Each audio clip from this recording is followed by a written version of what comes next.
Hi, I'm Rick with ByTwoWayRadios.com, and this is Radio 101.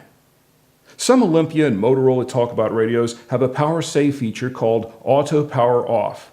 When activated, these radios will automatically turn off when they are inactive for a period of time.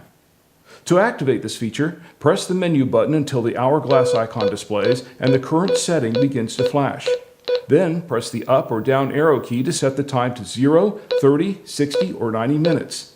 Press the push to talk button to confirm the setting or the menu button to set another feature. Auto Power Off is now activated. As soon as you exit the menu, the timer will begin to count down. The timer will restart if a button is pressed or if the radio receives a signal. The hourglass icon will remain on the display while Auto Power Off is active. This procedure works on the Olympia R100 FRS and R500 GMRS radios. It also works on some older Motorola Talkabout MD and MS series radios. I'm Rick with ByTwoWayRadios.com, and this is Radio 101.